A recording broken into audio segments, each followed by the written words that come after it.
Hey everybody, it's Marin here again, and today I wanted to talk about areas of minimalism outside of materialism. So often when we talk about the philosophy of minimalism, which is asking yourself what adds value in your life, keeping the things that do and letting go of the things that don't, we're often focused on materialistic things or the things in our outer circumstances. And while materialistic things is a great place to start, I absolutely love the philosophy of minimalism because when you apply it to all areas of your life, you become an absolute superhero. So once you've got your house all minimized and you feel really good about your environment and personal space, I would suggest the next place to take a look is the people in your lives. You become the next 5 or 6 people that you hang out with the most. So if you take a look around, the people that you share your time with, their thoughts, their actions, their feelings about the world, the things they spend their time on, they're going to influence you no matter how strong of an influencer you think you are. So it's really important to surround yourselves not only with like-minded people, but people who encourage the best in you and people who give you the safe space to not only be yourself, but encourage your growth and help give you ideas and things to reflect on that improve your life and add value to your situation, and vice versa. After you look at people, I would say events and obligations is the next thing to think about. Sometimes you feel obligated to maybe go to this party that somebody asked you to go to, but they're not a close friend, or you know the people or the situation that's going to be there is not going to really add a lot of value to your life.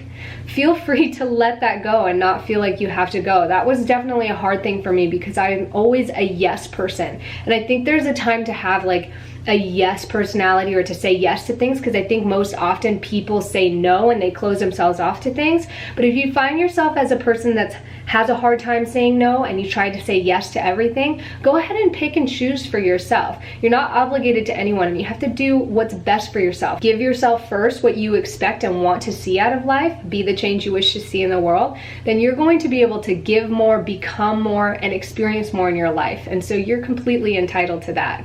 Next, I would say your job, and this might be a really hard thing for people to see as a possibility for themselves, and if that's you, I completely understand that. Everybody has a different situation and I can't say how difficult the outcome may or may not be for you, but for me and where I come from, I believe that we all have a choice, and sometimes it's hard to let go, especially when we can't see moving forward.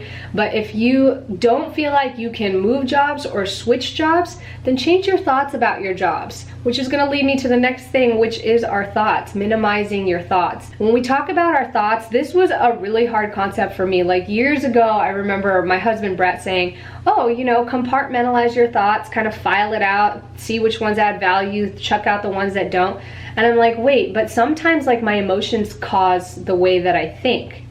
Wrong. If you look at the science and the way the brain actually works, your thoughts come before your emotions. So if you want to experience happiness in life, if you want to experience abundance and this feeling of love and gratitude, then you have to change your thoughts first. And a lot of times the thoughts feel like they come after the emotions because the emotions reflect what's in our subconscious mind. And the subconscious mind is a hard thing to get to because it's the place that we're unaware, right? It's that gray area in the back of the mind that just automatically happens. But you can actually alter your subconscious mind by changing your conscious thoughts. Over time, it will override the subconscious mind. So if you feel like the world is a big bad place and you're a victim and everybody's out to get you, you're gonna treat everybody and the world like it's a big bad place and like you're a victim, and it's gonna seem like everybody's out to get you. You guys know when somebody's in a really crappy mood, you can feel it. You can feel it, and you don't want to be by that person. You just don't want them to enter your bubble because you just don't want to be weighed down, that kind of stuff. And so it reflects exactly how you think and feel. Life gives you what you give. You get what you give, and I'm a true firm believer of that. And I truly think that even if you feel like it's not true, or in your life you feel like it's not true, but you choose to believe this, it's a disempowering place to be. To give happiness and the way that we feel to the outer circumstances of the world or to what people think or say or do.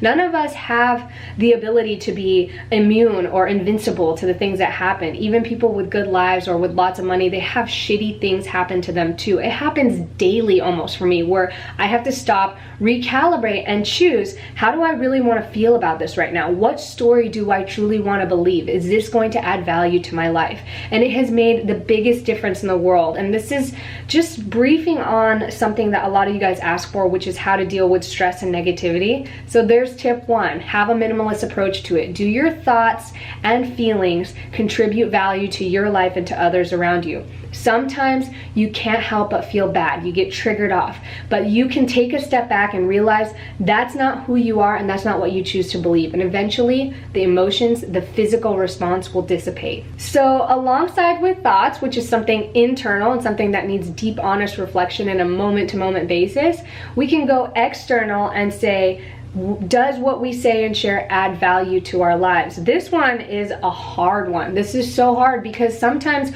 what we say or share is not meant to add value to our lives. It's meant to tear somebody down, or it's meant to boost our own ego, or it's meant to just fill the space because we have nothing better to do. And those are things that can occupy so much energy and time.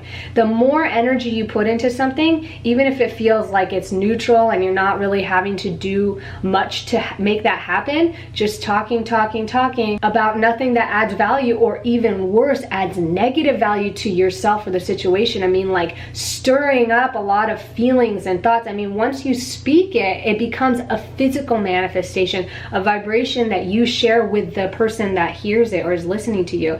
So it's super important to be really careful about what we say and how we say things and the intentions that we have when we say them. And that's a tough one. That's a really tough one, because a lot of times we're just on autopilot, or a lot of times somebody will say something or do something that you feel so justified to be like, I hate you. But that's not going to add value to your life. You can take a step back and say, I really feel like I dislike this person. This stirred up a lot of a negative emotion in me, but I can choose right now whether or not I want to pour more time and energy into this, because it doesn't truly add value in my life. Which leads me to the last thing, which is our actions. And that kind of comes with what we say or what we share. But our actions are broken down to so many things, from the root of all actions being our intentions.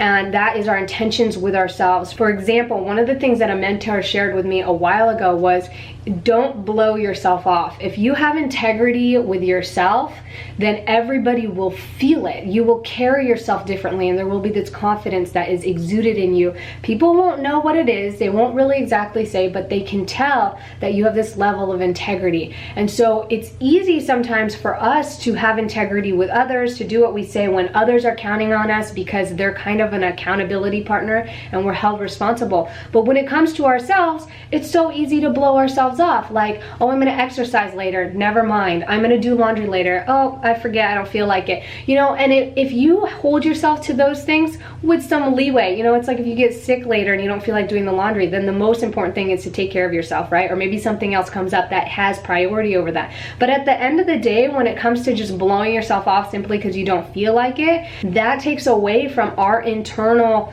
ability to have integrity in totality, and it's seen from the outside within. On top of that, our intentions with others, you know, are our intentions to share and be with others, to connect with them, to understand them, to add value to them, or are we taking in our interactions and our communications?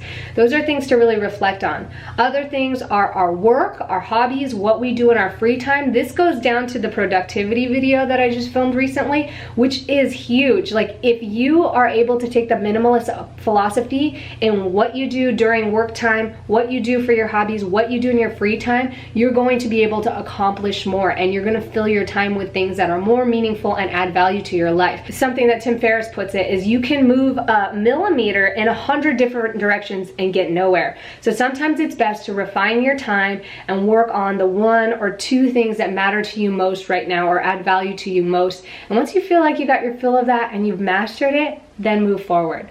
So I didn't want this video to be lengthy, but it kind of was, because we had several different points to cover. I hope that you found a lot of value in these areas, and take the time to write down and look at your life and sort of list out what you feel like adds value, what might be neutral, and what you can do to improve and add more value in your life in these areas outside of the materialistic aspect of minimalism. If you guys like this video, let me know by commenting below and hitting the thumbs up. And yeah, thanks so much for joining me. It's been a lot of fun. I appreciate you guys, and we've had a lot of movement going on throughout the house and what we're doing here with our own lives. So I'm really excited to be able to share some updates with you here going forward. But for now, I will see you in the next video. Ciao.